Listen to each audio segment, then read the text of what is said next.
Welcome to the channel and this intro video for a new Let's Learn series where I will be trying to learn EU5 by playing Hungary. Now, the reason this is a separate video is that I want to talk about a few things before we actually get onto the game map. So this video will comprise of a little bit of a chat about how I'm learning the game, because I've had quite a few comments about people with their experience of trying to learn the game. So I thought I'd just share my general experiences with that.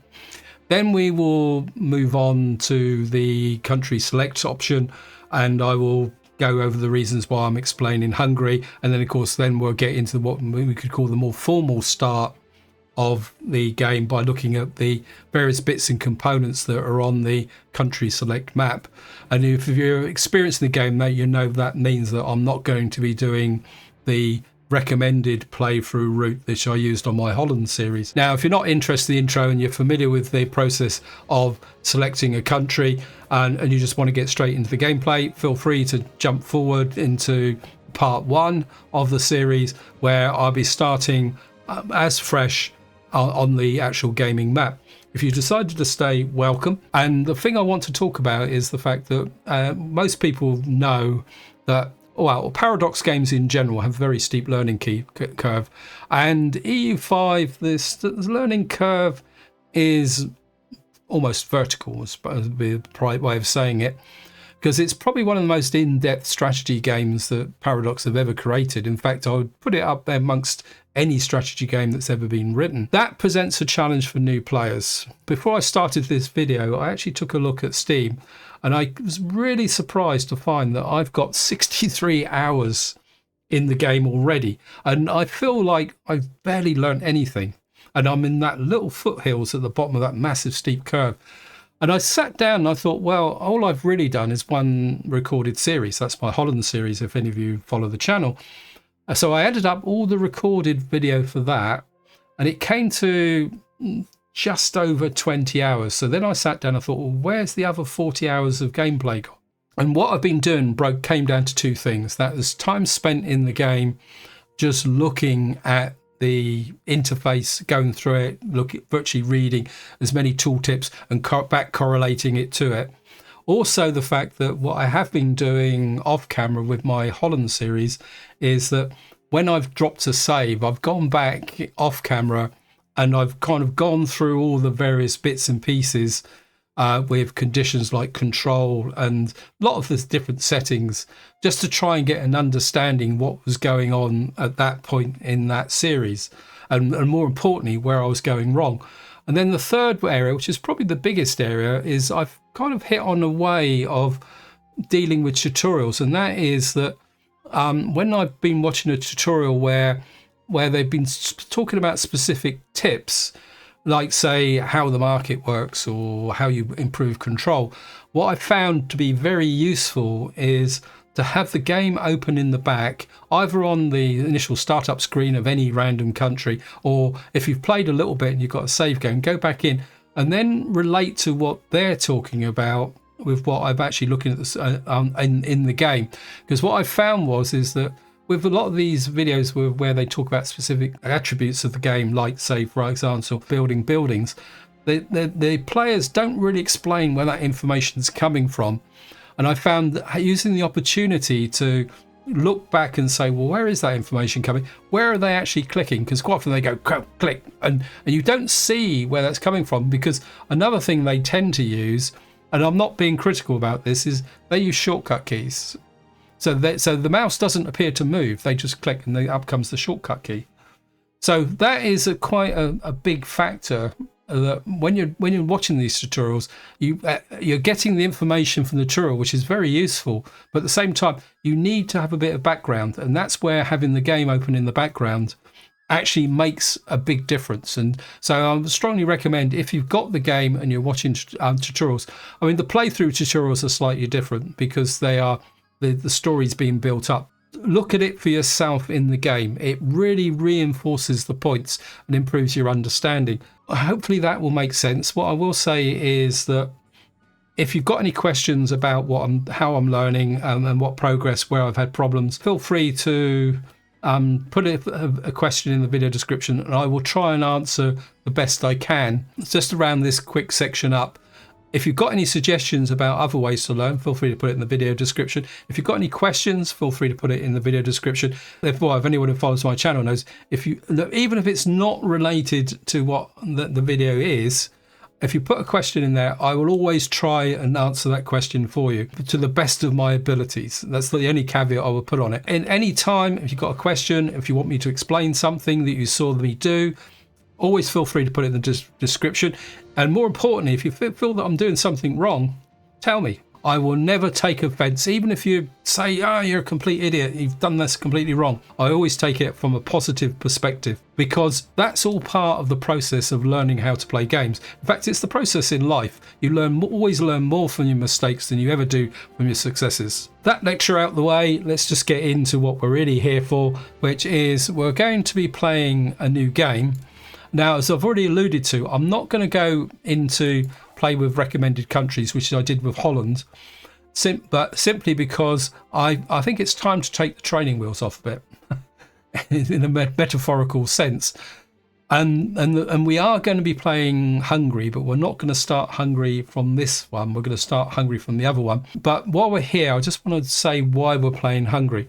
Because my first series was in Holland, and I've made a separate video which will be linked in the video description where I talk about my reasons for playing Holland, and I still honestly believe Holland is by far the best country to play when it's your first playthrough and you're a complete newbie. The reason, as I've alluded to, is it's at a scale where you can focus on the base mechanics and still get a little bit of experience of other things without having to try and manage these really large countries. Now, my choice of the second playthrough came down to Castile and Hungary. Now, the reason I went for Hungary is simply to the fact that, one, it's a very big country, but more importantly, as you'll find once we get onto the gaming map, it has complete control of a market that covers virtually the entire country. There's a few other markets coming on the fringe. That means that in the objectives of this series is going to be deepening my experience of the base mechanics, working on the diplomatic game, which more about that once we get into the game and into the game, and more importantly, learning how a single market works as a distribution system for the country. This is something you can't really do with Holland because Holland doesn't own the market. The market is actually owned by Flanders, where in Hungary completely owns the market. And then, of course, if we manage to keep the game going, my initial target is to do 100 years. But if we're doing well, I will keep going. So that's the objectives of playing Hungary. And I'll just talk briefly why I didn't go to Castile, which is often recommended as the first starter game. It's a brilliant starter game if you're really interested in getting into the expansionist combat side of the game, because with Castile you start with a number of natural enemies for you to go in and put the boot in. What put me off Castile wasn't the actual combat. I was on board for that, but the fact that Castile is split between two markets. There's a market in the north, I can't remember what it's called. The southern one is called Seville. And the problem with that is that to manage the overall economy of Castile, you've got to understand the trading link between the two markets, because obviously there'll be goods produced in the south, which the north needs, but north can't get access to them directly like they would, say, in Hungary with a single market. So you've got to trade between the two. Based on my objectives, that didn't really fulfill the role. In fact, probably Castile could be my third playthrough if everything goes belly up with respect to Hungary. So what we're going to do is go back to select any country. So here we are on select any country. If I zoom out, it gives you an idea of the sheer scale of the map in EU5. Nearly said EU4. Some of these countries around here, I'm not sure if they're added for flavour, and to be honest, I'm not even sure if they're playable. If you know, feel free to check it in the video description. My long-term goal, once I know the game, is to play Great Yan, which is the Chinese. And there's one country here which, once I really feel I'm an expert, I want to play, is Tibet. And of course, there's one country down here that I wish that Paradox would put a starting nation in here, because I would love to kind of conquer and occupy Australia before the West arrived and give them a nasty surprise. I don't know whether you could maybe start in one of these countries, expand, take over Australia and possibly New Zealand's there as well, build up a kind of empire in this area. Because I mean, to be honest, I don't even know if you can occupy these territories or whether it's blank territory. I presume so, that you can colonise. That's way into the future. At the moment, the best place to learn is Europe. I think there are a couple of countries down here. I think the Khmer Empire is supposed to be good, another good start. But we're going to stick to Europe because that's where most of the tutorials are, to be honest. And we're going to select Hungary. But before we start talking about this side panel that's come up, there's one thing I do want to do, and it's in the game rules. This is where you can adjust the game for multiplayer. I think these are flavors which you can add. To be honest, I don't really know what most of it is. Well, of course, we're not going to play Iron Man. I think you can create a preset. The one thing I want to do in here is come down to missions, and we're going to enable missions. Now, these are the starter missions. You can see it disables Iron Man, which you would normally get if you went in via the other route as the walkthrough. These are enabled automatically. Down here, there's also another button that says no rewards, every task rewards. I've got no idea what that is.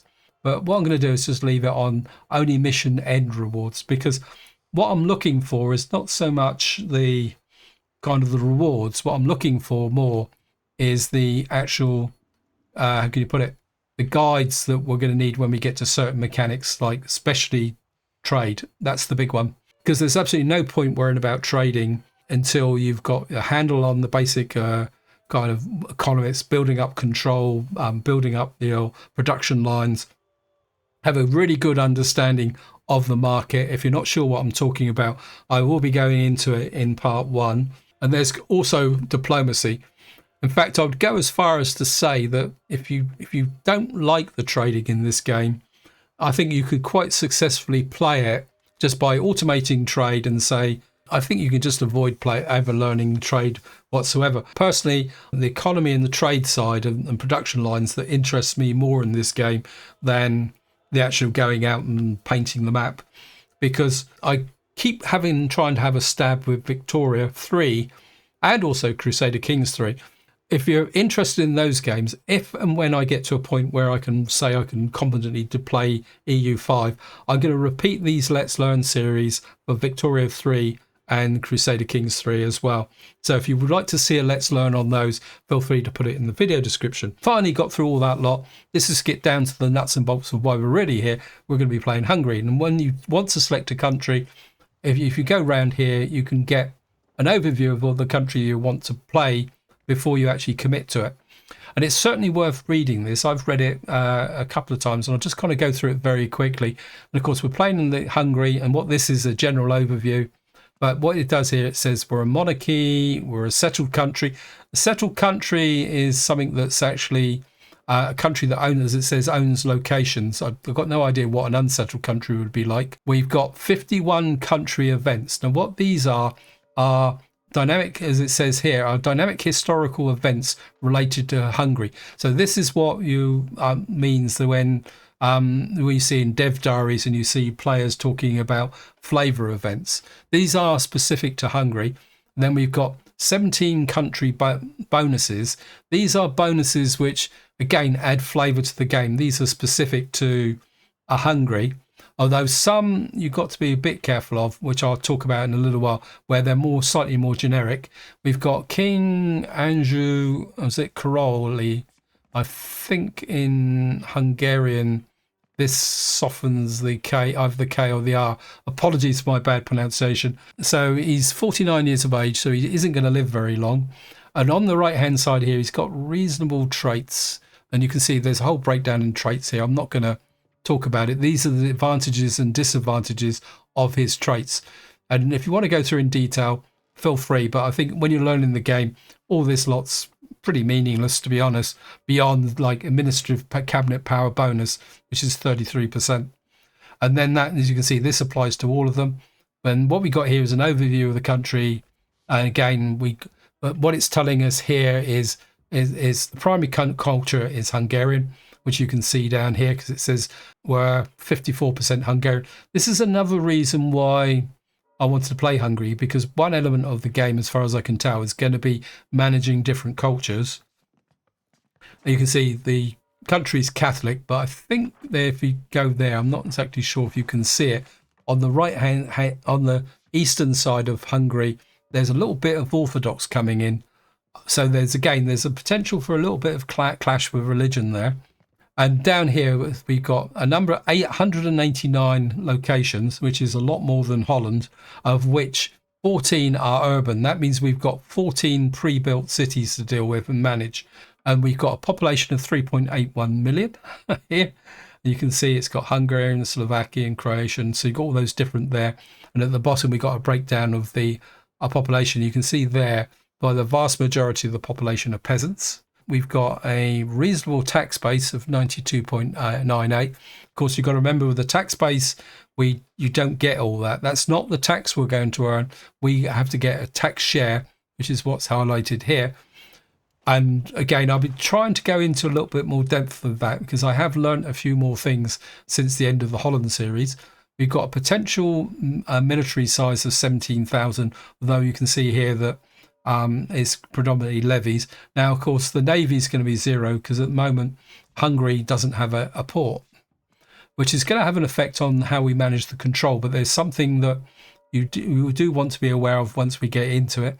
This is just a breakdown of the population in a bit more detail, and the religion as well. You can see here that we've got 15.3% Orthodoxy. That's coming in from the east. And down at the bottom, we got our diplomatic situation. We've got the Catholic Church, Hungaro-Croatian Union. These are international organizations. We've got a subject in Bosnia, which is going to be interesting. Again, there's an opportunity to manage vassals there. There's also something I'm going to do at the beginning, which is going to extend that. We've got an alliance with Poland, which is, again, it's an early alliance which we can possibly manage. And I think, don't we have something to do with Croatia? Yeah, we got the Hungarian-Croatian Union. Hopefully, one of the objectives and sub-objectives of this series is I might actually come out understanding what that actually is. Now, I'm going to skip over content. We're going to go to the description. This just basically gives you a general description of the country. I'm not going to read it. And then this relates to up here. These are the country bonuses. And what you get here is bonuses. Now, a lot of these are actual in common with other Christian nations, especially like these ones here with the Christian ones. One or two of them could be specifically to Hungary. I don't know if we can actually filter it. No, we can't. So I'm getting a bit too carried away here. Now, if we go back up to the top, but what we do have here is 17 bonuses, which as far as I can tell are specific to Hungary. And so we've got a whole of these, and you can see that a lot of these are in the form of text, which are unlocked by the age right through. Although we got a couple down the bottom here, it says government reform. So we got a government reform which is specific to Hungary, which is called powerful magnets. Not particularly that interested in that because it would give 200% to noble power. You're going to have to be a bit crazy to do that. And this golden ball of 1220, that could be a little bit of a problem as well. That gives 100% to noble estates as well. So they're not particularly that good. But some of these you'll notice is that these are for kind of specific kind of infantry. I think this is light cavalry. Realm of many cultures. That could be quite useful. We might need that. Christianity. We got Hungarian Hussars. Wonder if they're similar to the winged Hussars of Poland. We got Hungarian Reform. Realm of many religions. That could be useful as well. Revolutionary military tactics. So as you can see here, there's quite a lot of information there. To be honest, I don't really have the background enough to understand that. As I say, my choice. Oops, didn't mean to do that. Sorry about that. Clicked the wrong button. So we'll just flip back very quickly to Hungary. I mean, we're close to the end of this video anyway, because we're on the point now of actually pressing the button. Come to think of it. So select country, Hungary. We might have to do the because I think this is specific to, you have to do this every time. I think you can do a preset if you want to. This is the country we're going to be playing. As I say, our objective is to work on, just to very quickly recap, we're going to be playing Hungary. We'll be playing on normal mode, so it means that the training wheels are off. We've got to get serious.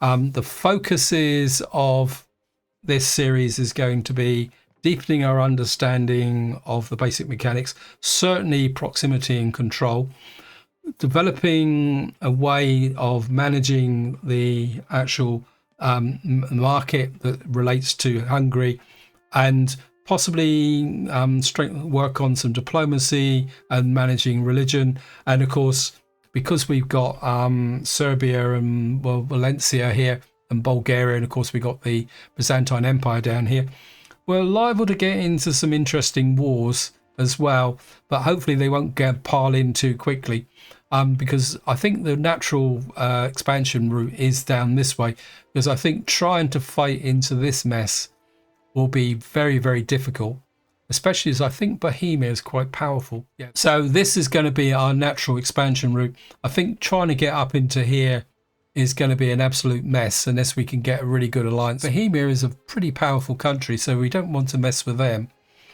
especially from the beginning. So yeah, I think we'll be expanding in this direction. I think I've rambled on long enough with this introduction, so all I'm going to do now is click the button and go to the game map, and that will be the beginning of part 1. So I hope you enjoyed this video. Again, any comments and questions, feel free to put it in the video description, and until next time, whatever you do, enjoy your gaming.